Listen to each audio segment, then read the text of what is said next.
If you've been around the genealogy community for a while, you've probably heard of the Genealogical Proof Standard. But just because you've heard of it doesn't mean you really know what it is. In this video, I will share with you the 5 parts of the Genealogical Proof Standard.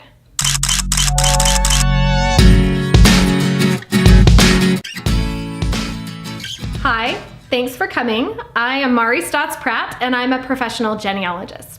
And today I want to share with you information about the Genealogical Proof Standard. The Genealogical Proof Standard is also known as the GPS and sets out the expectations that good genealogists should meet when trying to prove an answer to a research question. The GPS was originally set out by the Board of Certification of Genealogists in their Genealogical Standards Manual. But these principles aren't just for certified genealogists. They're for anyone who wants to avoid making mistakes in their genealogy research and for sharing and explaining the results of our research. The first component of the Genealogical Proof Standard is reasonably exhaustive research. There is a lot of discussion about how much is enough research and when do you know when your research is reasonably exhaustive.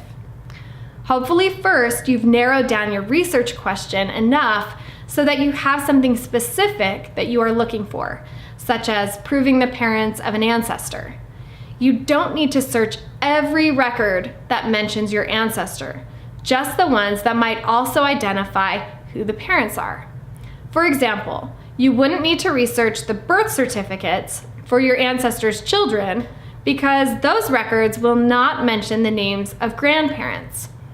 You should also find more than one record that answers your research question. Research is fun, so search all of the records that are available to you, which will help you answer your research question. The second component is that your search must include citations. I don't care what level of researcher you are. You should always include citations. This assures you and others that your facts are substantiated by quality sources and that anyone who reviews your research could be able to replicate your findings. This is also helpful for you if you need to look up those records again to see if there was any information you might have missed from the record. There is no one way or standard format for citing your sources in genealogy, though there are some very good books. My favorite is Elizabeth Shown Mill's book, Evidence Explained, and I will provide a link to that book in the comments below. The third component is an analysis and correlation of the sources and information. So it isn't enough just to look at the facts stated on a record. You need to know how to evaluate it. It matters whether the source is an original or derivative and who the informant was, and as you look at all the evidence, you will be able to determine the reliability of the source and the information and the evidence. It's also important that you are able to compare the evidence of one record to another. If there's conflicting information, you need to be able to draw correct conclusions about which information is likely correct, which leads me to the fourth component, which is resolving conflicting evidence. It's not uncommon to discover 2 or more pieces of evidence that disagree with one another, such as a death certificate that has one death date and a headstone that has another death date. In order to conclusively have proof for the answer to your research question, you have to resolve conflicting evidence. Sometimes in your research, you will be able to assemble all the records and they all give you the same answer to your research question. In that case, there is no conflicting evidence to reconcile and you can just move on to the last component of the GPS, which is a soundly reasoned, coherently written conclusion.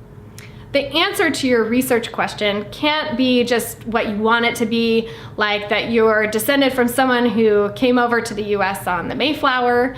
You have to assemble the evidence and explain it in a written format that proves the answer to your research question. You cannot fill in the blanks with assumptions. You need to explain, using those multiple quality cited records, how the evidence answered your research question. You cannot prove your results just part way. you have to include every element of the GPS. When your research thoroughly exemplifies all 5 components of the genealogical proof standard, you can be sure that your results are convincing and credible.